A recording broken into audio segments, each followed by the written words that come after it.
Rindu kami padamu ya Rasul, rindu tiada terperi. Berabad jarak darimu ya Rasul, serasa di kau di sini.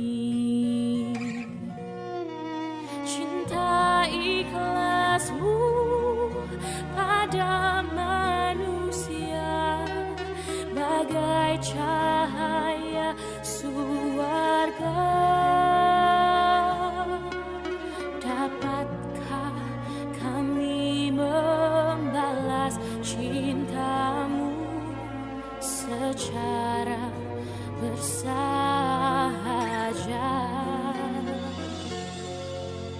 Rindu kami padamu ya Rasul, rindu tiada terperi. Berabad jarak darimu ya Rasul, serasa di kau di sini.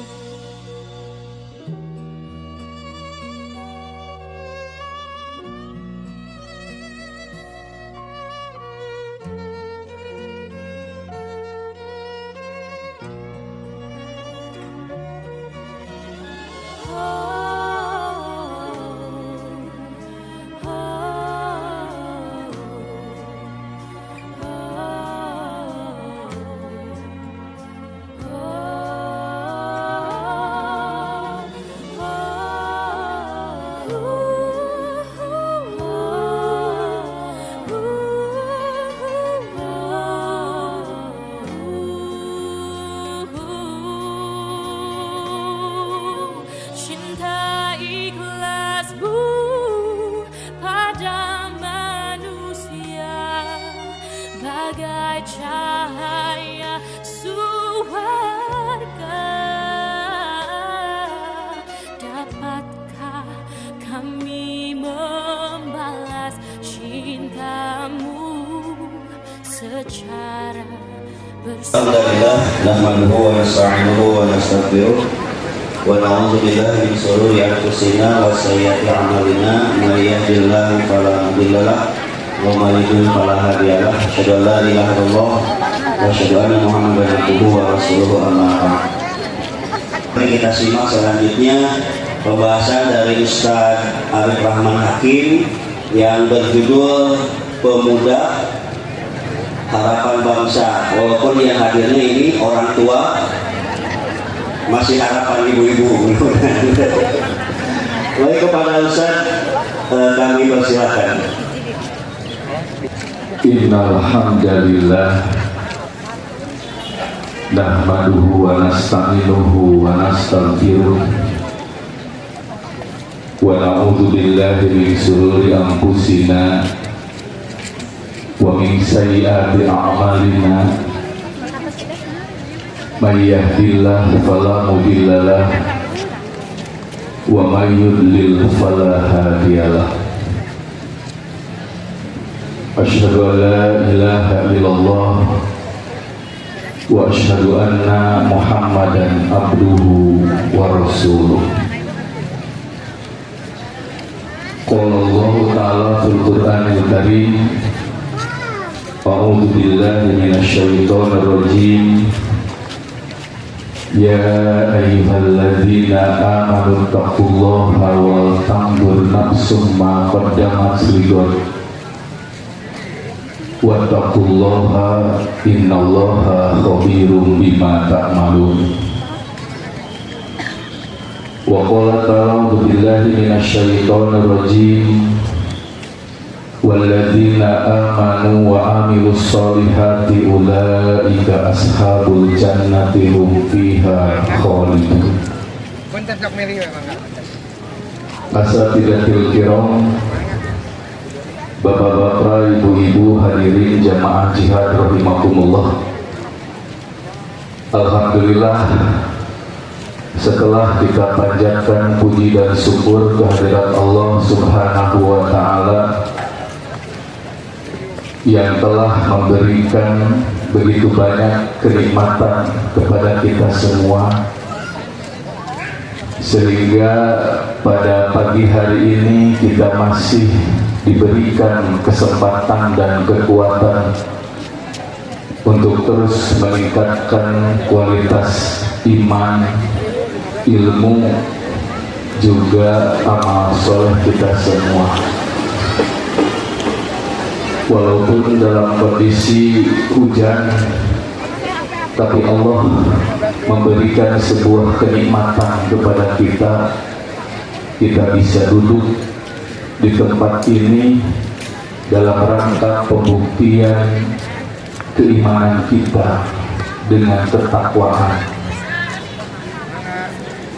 Untuk selanjutnya, pada kesempatan kali ini saya mencoba membahas tentang pemuda harapan bangsa, karena melihat kondisi para pemuda saat ini di Indonesia khususnya, di berita itu bukan lebih banyak yang positifnya, tapi justru lebih banyak yang negatifnya. Dari mulai pembunuhan, perampokan, pencurian, bahkan pembunuhan pun ini banyak terjadi dilakukan oleh anak-anak muda atau anak-anak remaja. Padahal justru kalau kita perhatikan di dalam Al-Quran, di antaranya surat Ar-Rum ayat 54, ketika Allah menyampaikan Allahul ladzi khalaqakum min dhikrin, Allah yang menciptakan kalian dari keadaan lemah, tsumma ja'ala min ba'di dhafin quwwatan. Kemudian setelah Allah menjadikan kita lemah, maka Allah pun menjadikan kita menjadi kuat. Para ulama menyampaikan masa kuat di sini adalah para pemuda, masa remaja. Maka tentu saja kita harus lebih banyak memperhatikan, karena setelah kuat, tsumma ja'ala min ba'dihi kuatan, setelah menjadikan kita kuat, maka kita pun akan kembali do'fa wa syaiba, lemah dan juga berubah dalam artian tua. Maka bapak-bapak yang sudah tua, kalau banyak merasa segar karaos, sebarang sunnah, itu sudah disampaikan oleh Allah. Maka tentu saja kita selaku orang tua, apalagi sebagai remaja, pemuda, jangan sampai kemudian melihat kondisi bangsa ini yang kemudian para pemudanya tidak memberikan harapan kepada kita. Jangan sampai kemudian kita berdiam diri, karena memang di dalam Al-Quran surat Ar-Ra'd, nah ini yang saya sampaikan, ayat 11 ini, lahu mu'aqibatun min baini yadayhi wa min khalfihi. Setiap manusia itu ada malaikat-malaikat yang selalu menjaganya secara bergiliran, dari depan, wa min khalfihi, dan dari belakang. Yahfadunahu min amrillah, mereka menjaganya atas perintah Allah. Nah ini titik tekannya, innallaha la yughayyiru ma bi anfusihim ma bi qaumin hatta yughayyiru ma bi anfusihim. Jadi Allah menyampaikan bahwa Allah tidak akan mungkin yughayyiru, tidak akan bisa merubah satu kaum hatta yughayyiru ma bi anfusihim, kecuali kita sendiri, keadaan diri kita yang bisa merubah diri kita sendiri. Wa idza aradallahu biqaumin su'an, dan apabila Allah mengendaki keburukan terhadap satu kaum, fala maraddalahu, maka tidak ada yang dapat menolaknya. Wa ma lahum min dunihi min wal, dan tidak ada pelindung bagi mereka selain Allah. Nah, berdasarkan ayat ini, tentu saja kita pun jangan sampai berdiam diri ketika melihat kondisi bangsa ini semakin hari bukan semakin membaik, tapi justru seperti semakin memburuk.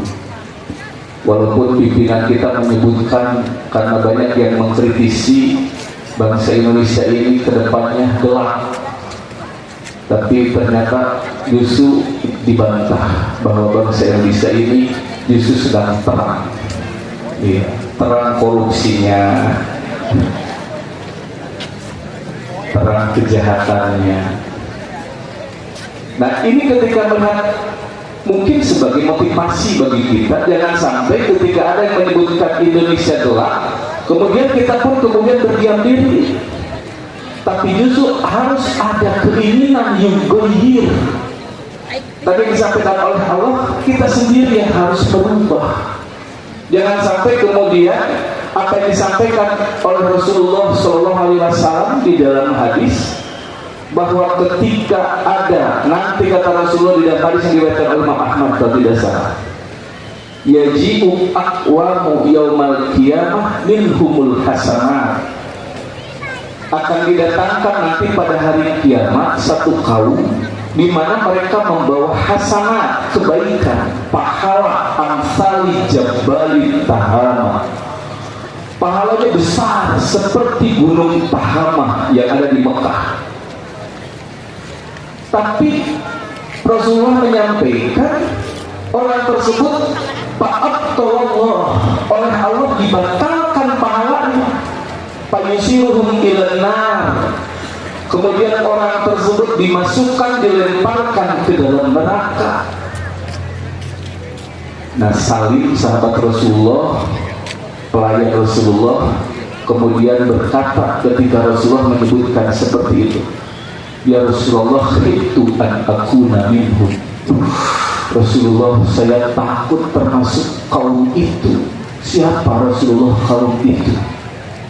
Maka Rasulullah menjawab, fa innahum haula'i qaumun yusallun.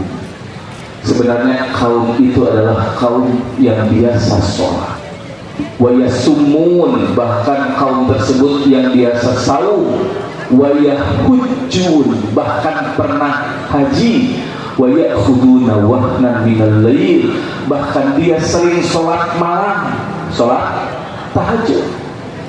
Makanya pahalanya besar, sebesar-besar gunung Tahama. Lalu kenapa oleh Allah pahalanya dibatalkan?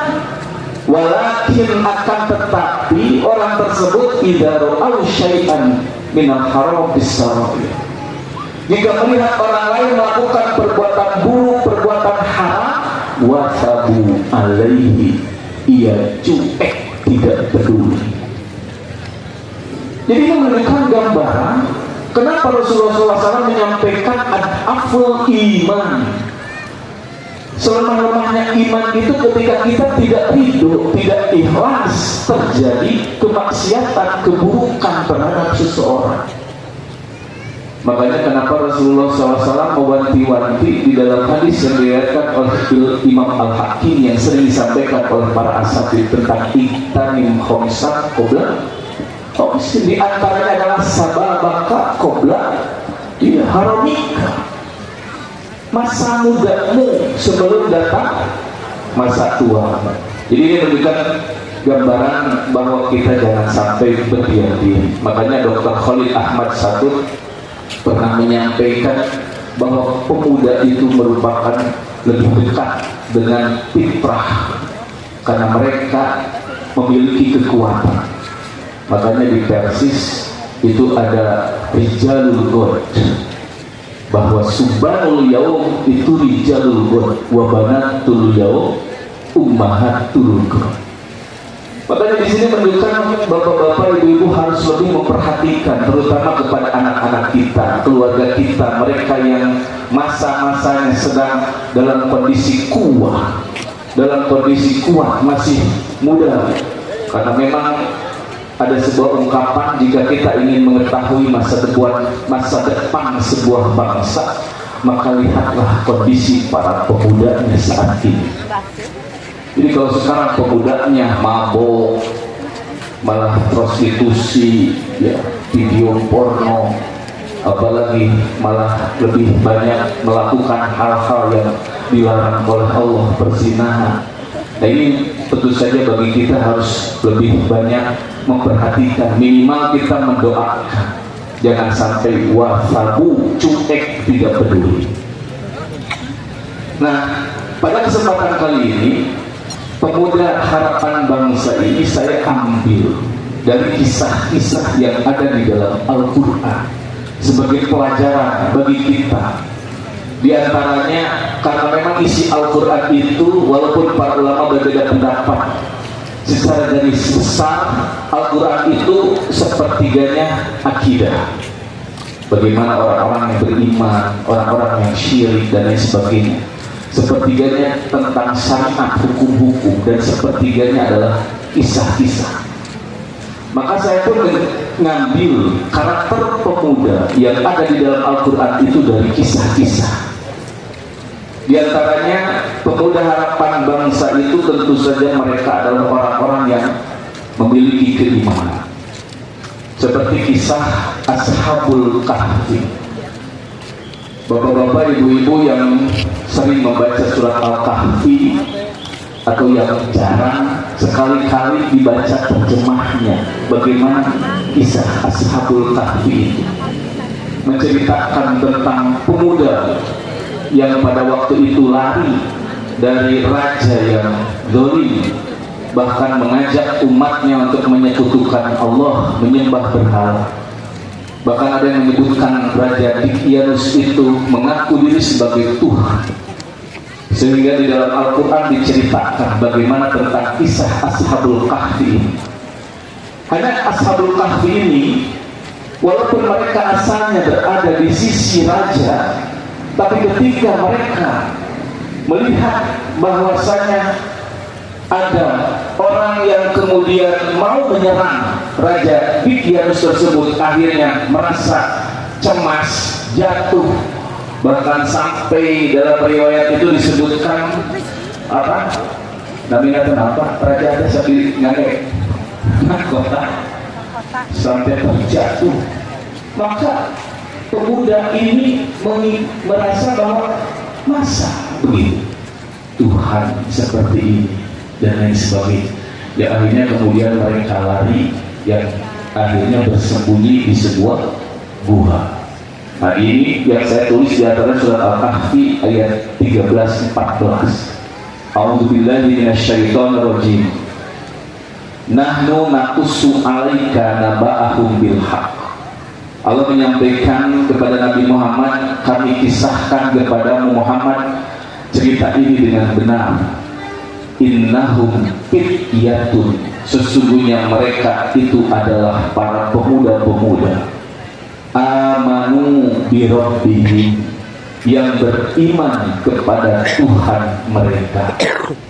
Wazidnahum hudan, dan kami tambahkan pula untuk mereka petunjuk. Warabatna ala qulubihim, dan kami teguhkan hati mereka. Ilqomu, ketika mereka berdiri, faqulu, lalu mereka berkata, Rabbuna Rabbus samawati wal ardh, Tuhan kami adalah Tuhan langit dan bumi. Lan nad'uwa min dunihi ilahan, kami tidak menyeru Tuhan selain Dia.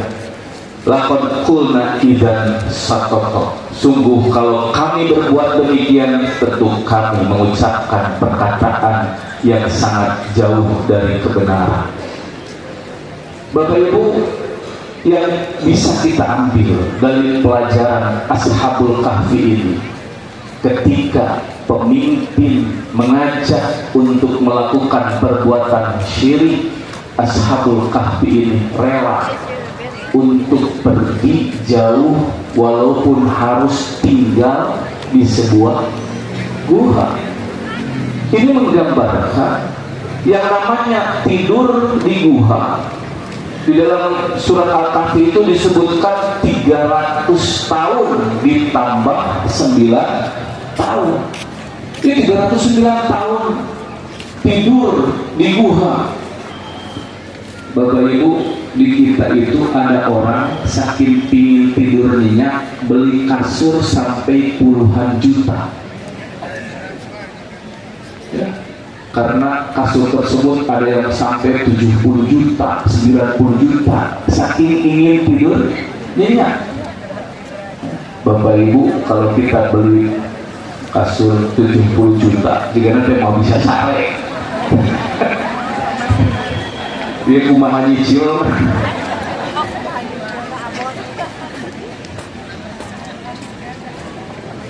Ini menunjukkan walaupun kondisinya tidak ada apa-apa di gua itu, tidak ada kulkas, tidak ada kasur, tidak ada bantal, tapi mereka bisa nyaman. Kenapa? Karena mereka memiliki keimanan. Makanya kenapa Rasulullah SAW di dalam hadis yang sudah disampaikan juga oleh para asatidz tentang sab'atun yudhilluhumullahu fi dhillihi yauma la dhilla illa dhilluh, bahwa ada 7 golongan yang akan mendapatkan perlindungan, di mana pada waktu itu tidak ada yang bisa memberikan perlindungan kecuali perlindungan dari Allah. Di antaranya itu adalah tentang syabun, pemuda, nasa'a fi ibadatillah, yang hidupnya hanya untuk beribadah kepada Allah. Nah Bapak Ibu, ini menunjukkan bahwa gambaran saat ini di Indonesia banyak sekali orang yang menjadi Ashabul Kahfi, tapi yang diikutinya syarena hukul. Makanya masuk ke pengajian tidur. Kamu mau tidur di masjid Ashabul Kahfi berapa? Jadi yang diikutinya tidurnya. Padahal Bapak Ibu, justru ini menunjukkan gambaran bagaimana bahwa Ashabul Kahfi itu ketika dia mendapatkan tekanan gitu dari pemerintah, dari penguasa yang zalim, Ashabul Kahfi ini bukan kemudian berputus asa, tapi justru bagaimana bisa mencari solusi sampai bersembunyi di sebuah tempat. Makanya kenapa di dalam Al-Quran kalimat orang-orang hey ya ayyuhalladzina amanu itu sampai disebutkan menurut para ahli tafsir itu sampai 89 kali Allah menyampaikan ya ayyuhalladzina amanu. Ini menunjukkan orang-orang yang beriman selalu dipanggil. Apalagi bapak-bapak setiap Jumat itu khotib selalu menyampaikan surat Al-Imran itu, ya ayyuhalladzina amanu taqullaha haqqa tuqatih, bertakwalah kalian. Karena memang takwa itu pembuktian keimanan kita. Jadi keimanan kita itu dibuktikan dengan takwa. Nah takwa itu setiap manusia berbeda-beda. Makanya kenapa di dalam hadis Sahih Bukhari, ya, Rasulullah SAW menyampaikan di dalam Kitabul Iman bahwa inna dina yusrun, agama itu mudah, wala yushadda din, jangan sekali-kali memperberat agama, illa ghalaba, kecuali pasti akan dikalahkan. Ini menunjukkan gambaran agama Islam itu mudah, dan kita tidak boleh memperberat agama, walaupun para ulama menyebutkan jangan sampai tasahul gitunya.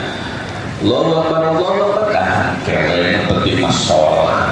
Nah itu, padahal kita lagi tidak ada aktivitas, tidak sedang menuntut ilmu. Jadi jangan tasahul. Maka yang harus dilakukan kata Rasulullah yang pertama fasadidu, berbuat luruslah. Jangan sampai kita sholat tapi masih suka ngegosip, sholat tapi masih mencuri, sholat tapi masih menipu, sholat tapi masih berbohong, sholat tapi masih korupsi. Nah ini menunjukkan Islam itu mudah. Yang penting pasal itu berbuat lurus. Ibnu Mas'ud itu kata sahabat diantaranya kemudian menyampaikan, karena Ibnu Mas'ud yahtatimul Quran bisab'in. Ibnu Mas'ud itu membaca Al-Quran 30 juz setiap 7 hari sekali. Bapak Ibu 30 juz sabar hari.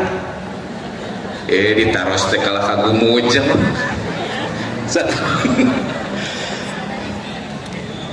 Kantos tamat sabar asa sih. Ibnu Mas'ud baca Al-Quran 7 hari sekali. Jadi kalau Ibnu Mas'ud baca Al-Quran Sabtu Al-Baqarah, terus Ali Imran, An-Nisa, dari mulai Al-Fatihah itu beres 7 hari, Anas baca lagi Al-Baqarah. Wa fi Ramadan, sementara Ibnu Mas'ud kalau baca Al-Quran di bulan Ramadan pisalasi 3 hari sekali. Berarti kalau bulan Ramadan Ibnu Mas'ud satu harinya 10 juz. Karena para sahabat kalau datang bulan Ramadan fokus ibadah. Makanya orang Arab Saudi itu ketika mau menjelang bulan Ramadan, saya pernah menyampaikan, itu mereka fokus ibadah, itikaf di Masjidil Haram, di Masjid Nabawi. Masa usaha 11 bulan tidak mampu mencukupi biaya hidup 1 bulan di bulan Ramadan? Di kita 11 bulan usaha, Ramadan begitu sibuk marema pasar ke pararimu maracet. Nah, suatu ketika dalam riwayat, ketika sahabat lain sedang saum, Ibnu Mas'ud malah minum. Maka sahabat, Ibnu Mas'ud, engkau tidak saum? Kata Ibnu Mas'ud, sungguh aku pun ingin saum seperti kalian, tapi aku lebih mencintai Al-Quran. Kalau aku tidak saum, maka bacaan Al-Quran saya sedikit. Maka aku lebih baik meninggalkan saum, tapi memperbanyak baca Al-Quran. Urang mah saum itu baca Al-Quran tara. Jadi kadang-kadang kita ingin seperti Ibnu Mas'ud masuk surga, tapi kadang-kadang amal ibadah kita masih minim. Kenapa? Ini bisa jadi karena keimanan kita sangat minim. Yang kedua, kata Rasulullah, wa qaribu, selain pasabidung, berbuat lurus, yang penting baru mampu baca Al-Quran, baru mampu saum Senin, Kemis, lakukan saja yang itu. Yang penting tidak melakukan dosa. Ustaz, aku baru bisa sholat tahajud, belum bisa saum Senin, Kemis. Lakukan saja, yang penting tidak melakukan dosa. Yang kedua, wa qaribu, selalu mendekatkan diri kepada Allah. Di kita kadang-kadang masuk ke masjid pun Allah tidak ada di dalam hati kita. Makanya masuk ke masjid, mau pengajian saja, ingatlah karena dagang. Duh, nililang ngaji teh, makanya dari kepalanya. Kenapa? Karena tidak menghadirkan Allah ada di dalam diri kita. Para sahabat Rasulullah SAW itu sedang berjalan pun selalu zikrullah, mengingat Allah. Makanya Rasulullah ketika sedang berkendaraan pun ada jalanan nanjak, takbir, Allahu Akbar. Ada jalanan turun, tasbih, subhanallah. Jadi hidupnya itu dipenuhi dengan ibadah. Kita kadang-kadang mau sholat saja Allah masih jauh dari kita. Makanya wajar ketika kita sholat, beres sholat tidak menyebabkan kita benar-benar terhindar dari perbuatan fahsya dan munkar. Makanya kalau saya perhatikan di Indonesia itu saat ini bukan hanya krisis dalam segi ekonomi, apalagi politik, tapi justru yang dikhawatirkan adalah krisis keimanan. Makanya kemarin beredar di media sosial bagaimana kondisi bangsa Indonesia saat ini. Disangkanya apa yang mereka lakukan itu tidak akan dibalas oleh Allah. Memperlihatkan, mempertontonkan. Saya pernah membahas tentang flexing, ya. Dan ini menggambarkan kondisi bangsa Indonesia saat ini tentang krisis keimanan. Makanya ada sebuah kisah ketika ada bangsa Indonesia jalan-jalan ke Jepang. Di Jepang itu kan Pak, dikenal Jepang itu punya prinsip Bushido, walaupun mereka beragama Shinto, tapi mereka punya prinsip samurai tentang kejujuran, kedisiplinan, melayani, kasih sayang. Makanya di Jepang itu anak-anak TK sampai kelas 3 SD, mereka yang dipelajari adalah tentang attitude. Makanya orang Jepang itu paling jujur di dunia. Mereka punya adab, hasil pendidikan, prinsip Bushido. Makanya punya peradaban. Makanya para ulama menyebutkan adab dengan akhlak itu berbeda. Kalau adab hasil pendidikan, kalau akhlak hasil dari ibadah. Makanya orang Jepang mereka jujur tapi mabok, jujur tapi berzina, jujur tapi bunuh diri. Mereka punya adab tapi tidak berakhlak. Orang Islam berakhlak pasti punya adab. Itu luar biasa. Makanya Bapak Ibu, di Jepang itu tentang attitude luar biasa. Bagaimana orang Jepang itu menghargai satu sama lain, saling mengasihi, menyayangi. Di kita sesama muslim saling gontok-gontokan. Di Tasik itu kadang-kadang geng motor Pak, pemuda itu sampai turun itu salah satu dari bela diri itu gara-gara ada anggotanya yang dibacok oleh geng motor. Sedang beli nasi goreng malam-malam, datang geng motor, bawa celurit, bawa samurai. Ngeri Pak, pemuda zaman sekarang. Nah ini jangan sampai kemudian kita berdiam diri melihat kondisi ini. Orang tua jangan sampai kemudian menutup mata ketika anak-anak kita keluar tengah malam bawa motor, tanya mau kemana, seperti apa, karena itu akan dipinta pertanggungjawabannya. Nah, orang Indonesia datang ke Jepang karena emang di Jepang itu sangat luar biasa bersih, tapi hasil kebersihannya itu didasari karena hasil pendidikan, peradabannya seperti itu. Orang Indonesia pas ke Jepang ngerokok, orang Indonesia mah arudun ya, udun, ngerokok. Bahkan ke pengajian Jumatan oke di luar arudun lah orang Indonesia. Ini orang Indonesia pergi ke Jepang ngerokok, pas sudah habis rokoknya dibuang. Perasaan di Indonesia, perasaannya di Indonesia, untungnya tidak dimasukin ke tong sampah, disintret gitu. Kelihatan sama orang Jepang, puntung rokok itu diambil, dimatikan, itu jalan yang kotornya dilap dengan tisu, dimasukin puntungnya ke dalam tisu, kemudian dimasukkan ke tong sampah. Marah orang Jepang? Tidak. Orang Jepang mendatangi orang Indonesia yang membuang puntung tersebut, kemudian menganggukkan kepalanya. Arigato. Arigato. Nah, arigato Pak. Terima kasih. Jadi orang Jepang ada yang melakukan buang sampah tidak marah. Kenapa? Attitude yang diperlihatkan. Arigato. Terima kasih. Nuhun tos micin runtah di mana wae. Sopa orang Indonesia. Karena bagi mereka, bagi orang Jepang, ketika dia melakukan kebaikan, membuang sampah, gitu, ke tong sampah, berarti dia sudah melakukan kebaikan, maka dia pun akan mendapatkan kebaikan. Kan ini adalah hukum yang ada di dalam Islam tentang keimanan.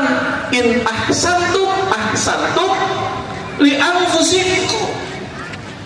Jadi ajaran Islam yang sebenarnya adalah jika kita berbuat baik, maka kebaikan itu akan kembali kepada diri kita. Kenapa dipraktekannya di Jepang? Kemana orang Indonesia? Para orang Indonesia mayoritas muslim punya konsep an-nadofatu minal, tapi micin runtah di mana wae. Beres pengawasan jihad mabdi badai ka tong sampah. Geus kana tong sampah angan we kawalungankeun. Batak banjir deui Citarum teh. Di Jepang Pak, kalau datang hujan besar, ada banjir ada, tapi airnya bening, heran diurang. Ngeri Pak. Ini sebagai gambaran Pak bagi kita bahwa cerminan. Makanya saat ini di Indonesia itu krisis keimanan. Padahal justru bagaimana Ashabul Kahfi itu sampai bisa meninggalkan keluarganya, menyatakan bahwa kami tidak akan mungkin menyeru selain gitu. Jadi ini menunjukkan gambaran keimanan mereka sangat kuat. Yang kedua, Bapak Ibu, karakter seorang pemuda yang menjadi harapan bangsa itu adalah pemberani dan berpikir kritis. Saya ambil ini bukan dari Ashabul Kahfi, tapi dari kisah Nabi Ibrahim. Kalau Bapak baca di dalam Al-Quran surat Al-Anbiya, ya, bahkan mungkin dari ayat 58-59-nya sudah disampaikan. Karena saya hanya menyampaikan ini yang berhubungan dengan sikap bagaimana Nabi Ibrahim memiliki sifat berani dan berpikir kritis. Karena ayat sebelumnya Nabi Ibrahim itu di dalam Al-Quran faja'alna juda dan illa kabir lahu. Nabi Ibrahim itu menghancurkan patung-patung sehancur-hancurnya kecuali illa kabir lahu, kecuali patung paling besar. Makanya kalau mereka bertanya man fa'ala hadza bi alihatina, siapa ini yang melakukan perbuatan ini, menghancurkan ilah patung-patung sesembahan kami, innahu laminadz zalimin, katanya. Itu orang yang berbuat zalim. Maka di dalam ayat 60 sampai 65 di sini disampaikan, a'udzubillahi minasyaitonirrajim, qalu sami'na fata. Fata itu pemuda. Mereka berkata, kami mendengar ada seorang pemuda, gitunya, yadkuruhum yuqalu lahu Ibrahim. Ada yang menyebutkan bahwa orang yang mencela, menghancurkan patung-patung itu bernama Ibrahim. Qalu, kemudian mereka berkata, Paktu bihi ala a'yunin nas, bawalah dia dengan diperlihatkan kepada orang banyak, la'allahum yashhadun, agar mereka menyaksikan. Akhirnya dipanggil Ibrahim, pemuda itu. Qalu, kemudian mereka bertanya, a'anta fa'alta hadza bi alihatina ya Ibrahim, apakah kamu yang melakukan ini terhadap sesembahan kami, patung-patung kami, wahai Ibrahim? Qala, Ibrahim menjawab, bal fa'alahu kabiruhum hadza. Lain itu patung yang paling besar. Ini menunjukkan bahwa Nabi Ibrahim itu mengajak berpikir kritis, begitu, mendebat raja dengan umat yang pada waktu itu menyembah berhala. Pas'aluhum in kanu yantikun, so tanyakan, silakan kamu tanyakan kepada patung yang paling besar itu, in kanu yantikun, jika mereka bisa berbicara. Ini menunjukkan bahwa Nabi Ibrahim luar biasa berani melawan raja dengan cara mengajak berpikir kritis. Farajau ila anfusihim faqalu innakum antumudz dzalimun, maka mereka kembali pada kesadaran mereka dan berkata, sesungguhnya kamulah yang menzalimi diri sendiri. Tsumma nukisu ala ru'usihim laqad alimta ma haula'i yantikun, maka mereka kembali pada kesadaran mereka dan berkata, sesungguhnya kamulah yang menzalimi sendiri. Dan kemudian mereka nukisu itu menundukkan kepalanya, laqad alimta ma haula'i yantikun. Kemudian dia menyebutkan bahwa engkau Ibrahim pasti tahu bahwa berhala itu tidak bisa berbicara. Nah, Ibrahim pakai kudun tanyakan ke patung, dan kamu juga tahu bahwa patung itu tidak bisa berbicara. Makanya di dalam ayat berikutnya Nabi Ibrahim pun menjawab kembali, kan? Di dalam ayat 66-nya itu, kalau mereka kemudian menyembah berhala, menyembah patung yang tidak bisa berbicara, makanya kata Ibrahim, afatakbuduna min dunillahi ma la yanfa'ukum syai'an wa la yadurukum. Kalau begitu kenapa kalian semua menyembah sesuatu selain Allah yang tidak memberikan manfaat sedikit pun kepada kalian, bahkan tidak memberikan mandorot kepada kalian?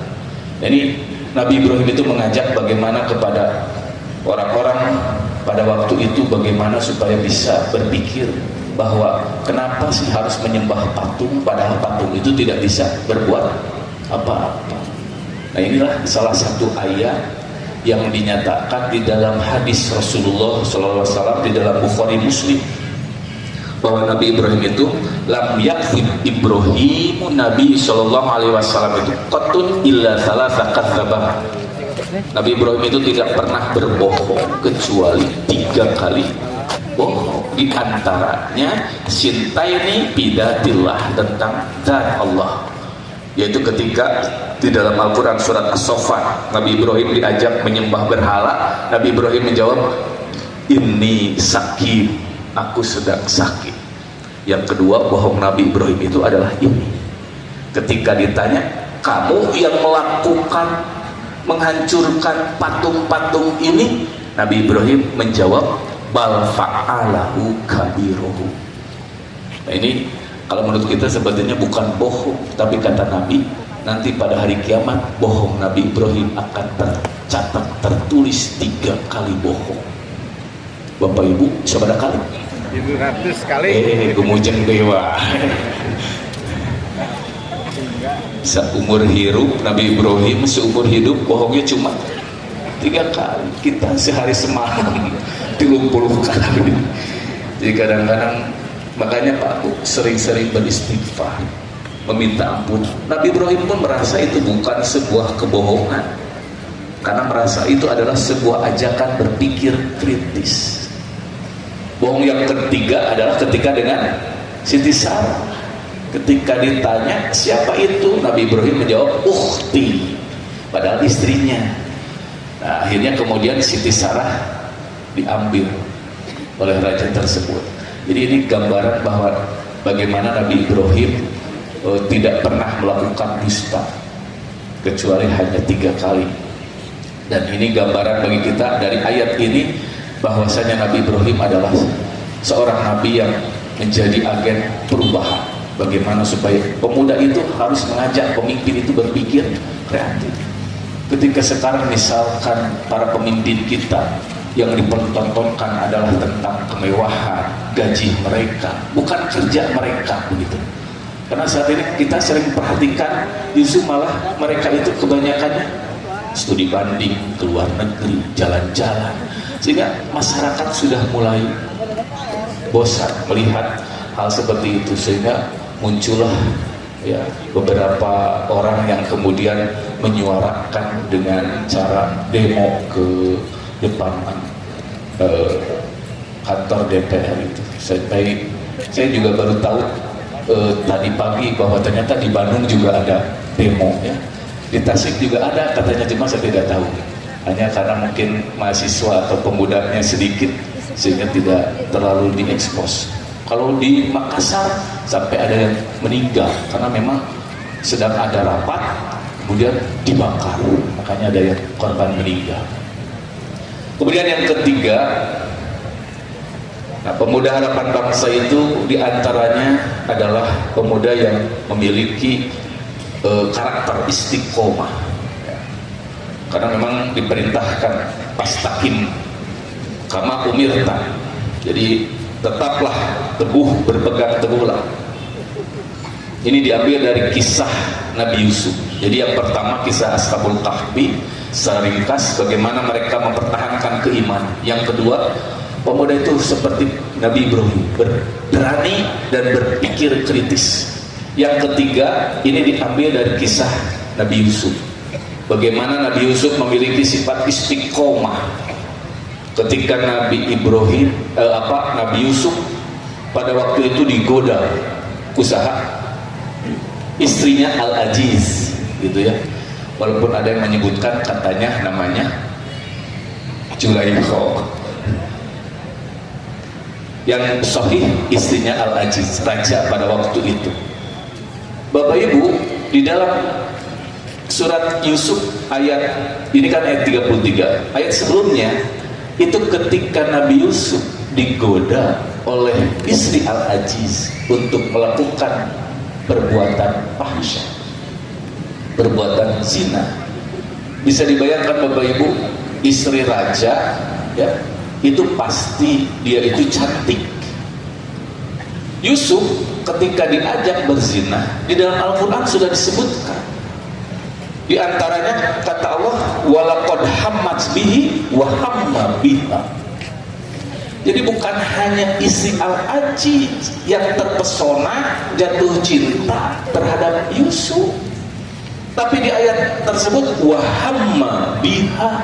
Yusuf juga sebenarnya normal karena laki-laki. Apalagi ketika istri Al-Aziz mempertontonkan auratnya. Bapak-bapak gak cantang tuh kuat.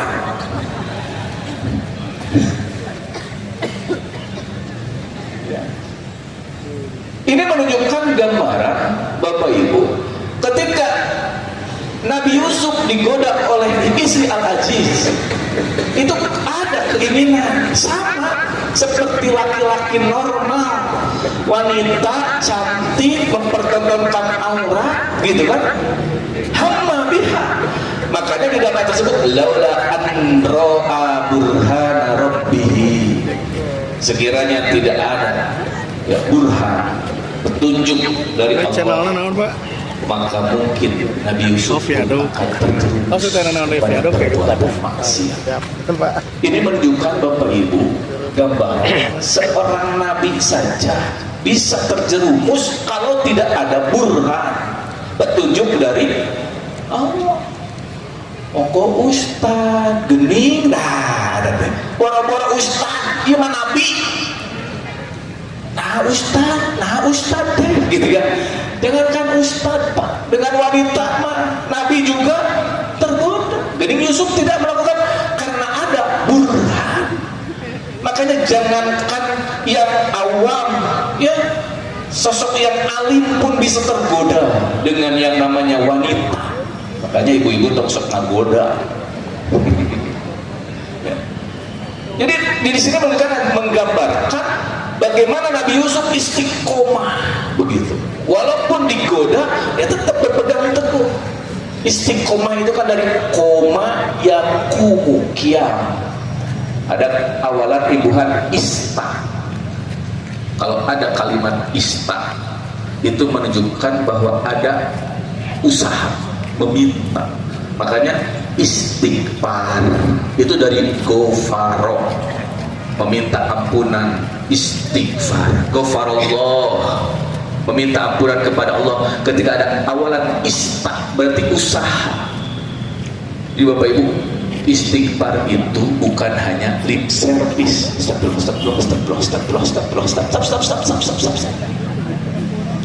Istighfar itu harus ada usaha. Maka ketika ada usaha, dia akan berusaha kepada Allah bagaimana supaya dosa yang dia lakukan itu diampuni oleh astagfirullah, ya Allah, kenapa barusan saya ngebohong. Jadi dia ingat, ini kalau ngomong astagfirullah, istighfar, berarti dia hanya lip service. Jadi istighfar itu harus ada usaha. Begitu juga istiqomah, berpegang teguh. Bagaimana supaya kita tetap begitu dalam segi akidah, bagaimana supaya keimanan kita terus lurus seperti yang tadi disampaikan oleh Rasulullah, pasadidu, berbuat lurus, waquribu, dan selalu mendekatkan diri. Nah, yang ketiganya adalah wa'abshiru.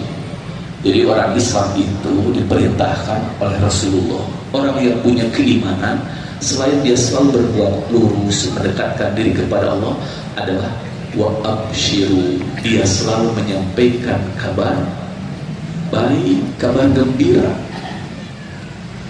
Makanya Bapak Ibu, kalau kita perhatikan saat ini di televisi, lebih banyak kabar positif atau negatif? Positif negatif. Contohnya, makanya ada ungkapan cirensi cirendu. Apa yang kita lakukan, apa yang kita lihat, kita akan melakukan. Saya masih ingat waktu saya masih kecil, ya mungkin seumuran TK gitu, masih kecil SD, itu di kampung halaman saya di Benda, di Tasik, itu yang punya televisi hanya seorang, Pak RW. Jadi kalau nonton TV bersama, masih hitam putih. Waktu itu saya masih kecil. Kedua, kemudian ayah saya Sidik Al-Hoyana beli TV, pas keluaran TV warna, wah beli pindah dalam tonteh di depan rumah Ustaz Sidik Karyo. Ternyata Ustaz Sidik membeli TV itu untuk nonton berita, karena dulu kan nggak banyak channelnya Pak, TVRI.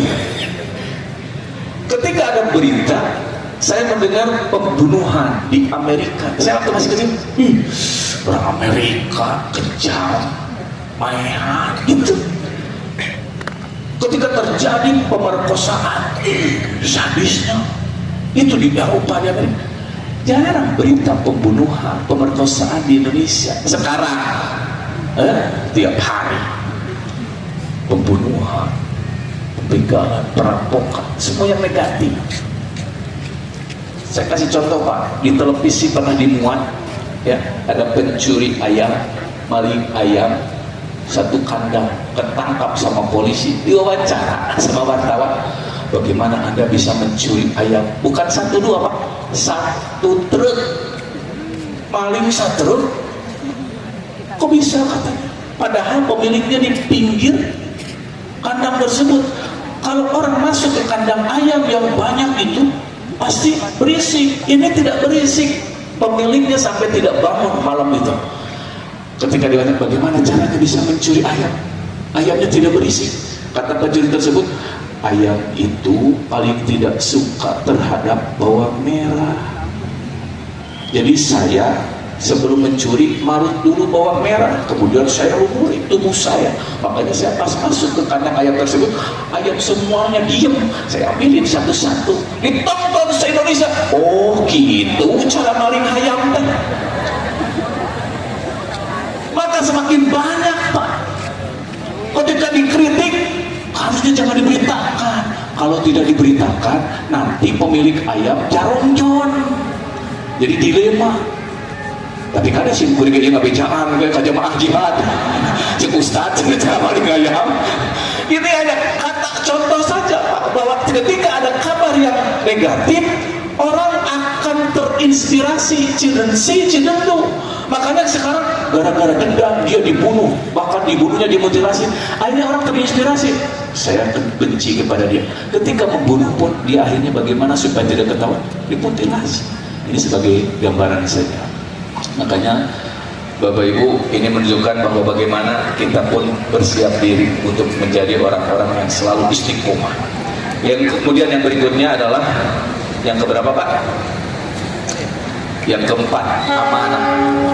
Nah ini masih tentang kisah Nabi Yusuf, karena pada waktu itu Nabi Yusuf bisa menjawab mimpi takwil yang kemudian nanti juga akan dibahas di bawah, tentang seorang pemuda itu harus semangat dalam menuntut ilmu. Nabi Yusuf ketika bisa mentakwil mimpi raja, kemudian Nabi Yusuf dipanggil. A'udzubillahi minasyaitonirrajim. Wa qala al-maliku tuni bihi astakhlishu li nafsi. Raja itu berkata, bawalah dia Yusuf kepadaku agar aku memilih dia sebagai orang yang dekat kepadaku. Falamma kallamahu, ketika ia berbicara ngobrol dengan Nabi Yusuf, qala innakal yauma ladaina makinun amin. Raja tersebut kemudian berkata kepada Yusuf, sesungguhnya kamu mulai hari ini menjadi orang yang berkedudukan tinggi dan terpercaya.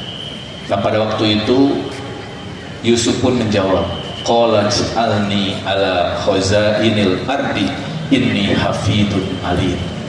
Pada waktu itu Nabi Yusuf kemudian berkata, jadikanlah aku bendahara negeri. Maksudnya bendahara negeri, menteri keuangan. Nah, ya, nah ini teh, kunaon Pak ribut kumujeng oleh menteri keuangan.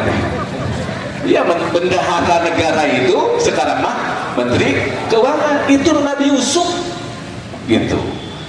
Karena sesungguhnya aku adalah orang yang pandai menjaga dan berpengetahuan, pinter dan bisa menjaga amanah. Ketika mendapatkan amanah menjadi bendahara itu paling berat Pak.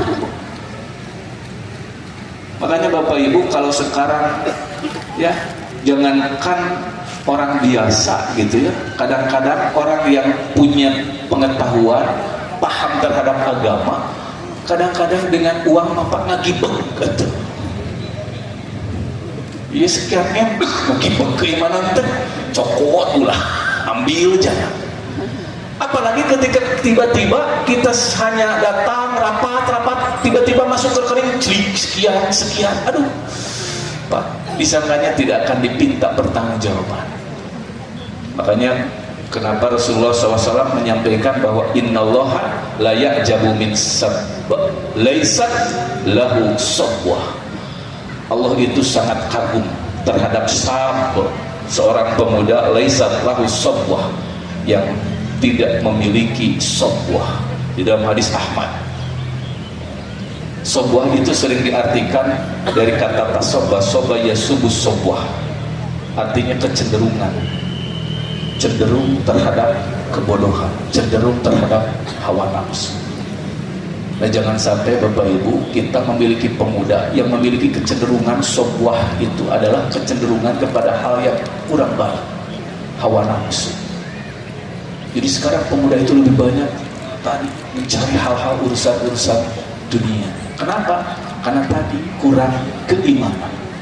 Makanya ketika sekarang orang-orang yang mempertuturkan hawa nafsunya dan dia membiasakan dirinya melakukan hal-hal yang negatif, ini menunjukkan bahwa orang yang tidak diharapkan di dalam Islam.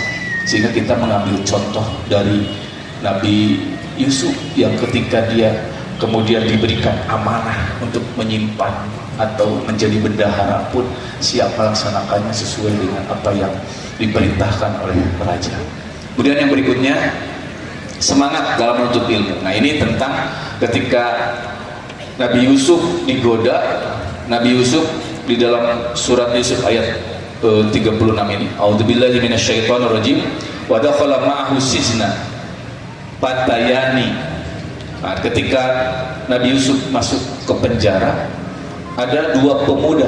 Qala ahaduhuma, yang pertama bilang kepada Nabi Yusuf, inni aroni aksiru khamra.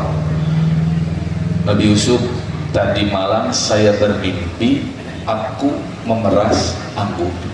Wa qala al-akhar, dan yang kedua berkata kepada Yusuf, inni aroni ahmilu fawqa ra'si khubzan.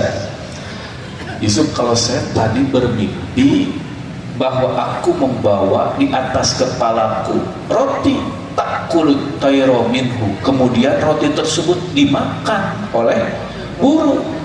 Nabi takwilihi, coba sampaikan bagaimana terjemahan takwilnya, artinya apa dari mimpi tersebut gitu. Jadi ini menunjukkan bahwa inna naraka minal muhsinin, karena kami menganggap bahwa engkau adalah orang yang baik.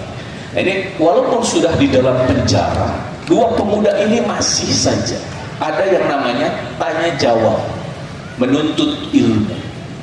Yaitu makanya Bapak Ibu, ketika kita saat ini terus berusaha, setiap ada jihad, pengajian ahad ya, ada jitungnya di Pamengpeuk, pengajian Sabtu, aya jimat, pengajian Jumat, aya Senin mengaji ngabeca, ngaji bersama cabang. Oh itu pengajian itu di mana-mana. Ketika kita diberikan semangat dalam menuntut ilmu, jangan sampai kita lupa para pemuda yang harusnya diajak oleh kita untuk datang hadir ke pengajian. Makanya saya pun di pesantren ketika ngajar di kelas 12, kalian sebentar lagi mau keluar dari pesantren. Kalau kalian kuliah di luar sana mau ngambil jurusan apa, jangan pernah lupa untuk tafaqquh fiddin, semangat menuntut ilmu. Karena pemuda itu adalah orang-orang yang menjadi harapan bangsa. Imam As-Syafi'i itu umur 6 tahun pindah dari Palestina oleh ibunya, diajak ke Mekah. Kenapa? Karena ayahnya punya cita-cita agar Imam As-Syafi'i jadi ulama. Umur 7 tahun dalam riwayat, walaupun ada disebutkan 9 tahun, umur 7 tahun Imam As-Syafi'i sudah hafal Al-Quran 30 juz. Bapak Ibu berapa tahun? Hafal 30 juznya? Belum? belum, ya belum beratus badai gitu, boleh nyebatkan moal. Imam Syafi'i 7 tahun sudah hafal Al-Quran, umur 10 tahun sudah menghafal kitab Al-Muwatta, ribuan hadis dihafal. Karena pada waktu itu ketika belajar di Mekah, Imam Syafi'i akhirnya menyerap ilmu dari ulama-ulama di Mekah, dan ulama di Mekah menyampaikan, Syafi'i, kalau kamu mau belajar lagi, pergilah ke Madinah, di sana ada ulama besar bernama Imam Malik. Siapa dia Imam Malik? Dia yang menyusun kitab Al-Muwatta. Nah, ini kitabnya. Imam Syafi'i berangkat ke Madinah 7 hari membawa kitab Al-Muwatta. Sampai di Madinah, datang bertemu dengan Imam Malik. Assalamualaikum. Waalaikumsalam. Siapa engkau? Aku Muhammad bin Idris. Imam Syafi'i. Ada apa kau datang ke sini? Saya mau belajar kepadamu. Tahu apa kamu tentang saya? Engkau adalah Imam Malik. Tahu apa kamu tentang Imam Malik? Engkau adalah yang menyusun kitab Al-Muwatta. Tahu apa kamu tentang Al-Muwatta? Ini menunjukkan Imam Malik gambaran contoh kalau mau masuk pesantren ada testing. Ternyata Imam Malik. Gitu. Tidak semua yang mau belajar diterima. Jadi Imam Malik ngetes dulu. Tahu apa engkau tentang Al-Muwatta? Barusan pas sampai di Madinah, aku sudah hafal seluruh hadis dalam Al-Muwatta. 7 hari sudah hafal ribuan hadis. Bapak Ibu, terus sabar ribu hadis. Padahal makalah setiap seminggu sekali minimal di jihad dibagi. Juga kemana jadi buku su'uk. Ya, jadi Bapak Ibu ini menunjukkan pemuda itu harus semangat dalam menuntut ilmu. Makanya Bapak Ibu, kenapa Umar bin Khattab itu pernah menyampaikan tafaqquhu, belajar dulu, pahami dulu agama qabla an tusawwadu, sebelum kalian menjadi sayyid, sebelum kalian menjadi tokoh masyarakat, sebelum kalian menjadi pemimpin. Di kita calon pemimpin lulusan SMA begitu puguh di mana sekolahnya, ya? Kita cari kerja harus S1, jadi wakil presiden cukup SMA. Kenapa? Imam Syafi'i pun menyampaikan bahwasanya tafaqquhu qabla antar asa, belajarlah kalian, tafaqquh, pahami dulu agama sebelum kalian antar asa menjadi rois, menjadi pemimpin. Faida ro'asta fala sabila ila tafaqquh. Karena kalau kalian sudah menjadi pemimpin, tidak ada lagi kesempatan untuk belajar. Makanya Bapak Ibu, hadis yang diriwayatkan oleh Imam Abu Hurairah kepada kita lebih banyak dibandingkan dengan hadis yang diriwayatkan oleh Abu Bakar. Mungkin Abu Bakar hanya 154 hadis, Umar bin Khattab pun hanya sekitar 500 hadis, tapi Abu Hurairah 5.374 hadis. Ini menunjukkan gambaran Abu Hurairah ketika Rasulullah meninggal, dia jadi guru, jadi ustadz, jadi ulama, menyampaikan ilmu. Abu Bakar Rasulullah meninggal, jadi khalifah, kalau sekarang jadi presiden. Sehingga jarang menyampaikan hadis-hadis Rasul, atau mungkin tidak tersampaikan, bukan tidak tahu, tapi ilmunya tidak seperti Abu Hurairah yang menjadi guru. Ini menunjukkan gambaran bagaimana bahwa kita harus mencari ilmu, menuntut ilmu.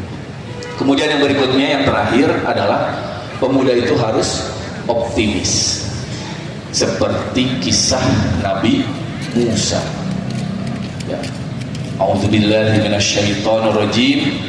Wa idh qala Musa lipatahu, ketika Nabi Musa berkata kepada pembantunya, Fata, pemuda itu, la abrahu, aku tidak akan berhenti hatta ablugo majma'al bahrain. Pembantuku, pokoknya saya tidak akan berhenti berjalan sebelum sampai kepada pertemuan dua laut yang disampaikan oleh Allah. Au amdiya hubba, atau aku akan terus berjalan bertahun-tahun. Ini menunjukkan bahwa seorang pemuda itu harus optimis. Apa yang dituju ini pasti akan berhasil. Makanya masih ingat dengan Thomas Alva Edison, tapi bukan Alva Edison anu penemu korek sanes. Eta mah Edison. Itu kan yang ribuan kali melakukan percobaan untuk menemukan lampu pijar. Gagal lagi. Tapi Thomas Alva Edison menyampaikan, aku tidak pernah gagal. Aku hanya menemukan 10.000 cara yang salah. Gitu. Jadi berpikirnya positif, bukan gagal, tapi aku menemukan 10.000 cara yang salah. Jadi di sini menunjukkan seorang pemuda itu harus optimis. Gimana itu dah? Kalau sudah pemuda di dalam hatinya, saya mah apa atuh, gimana saya mah atuh dah, bukan siapa-siapa. Jangan pernah berkembang. Justru kita harus punya sikap optimis. Nabi Musa pada waktu itu dihukum oleh Allah gara-gara dirinya ketika sedang pidato, kalau sekarang khutbah, menyampaikan sesuatu mau ido, ada yang bertanya, ayyun nasi a'lam, siapakah manusia yang paling pintar, yang paling tahu? Maka Nabi Musa menjawab, ana. Nah itulah muncul kesombongan.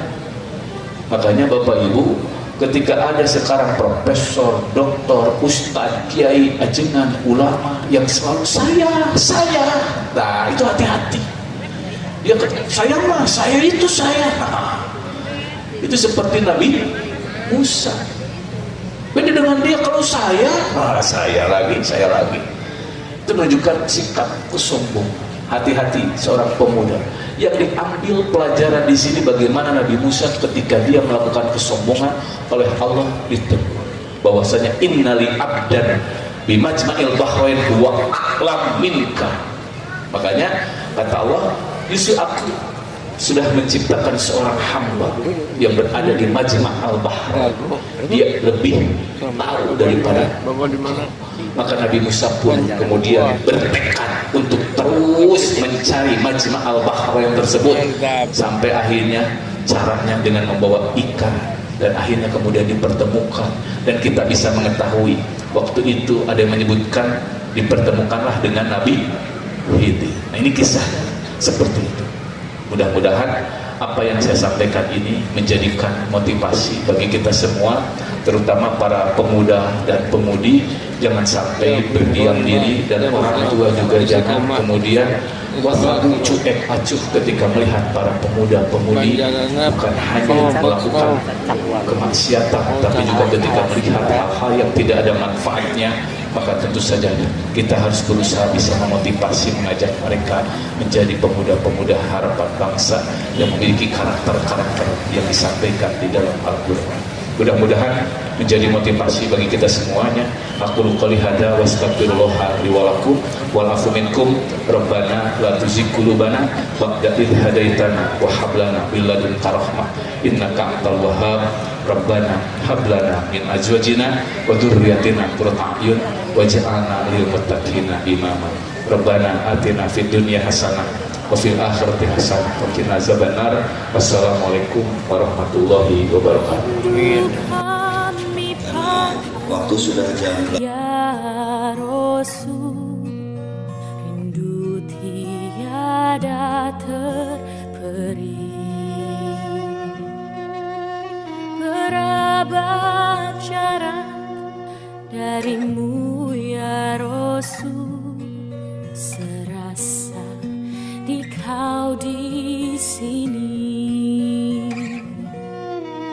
Cinta ikhlasmu pada manusia bagai cahaya surga. Dapatkah kami membalas cintamu secara bersahaja? Rindu kami padamu ya Rasul, rindu tiada terperi. Berabad jarak darimu ya Rasul, serasa di kau di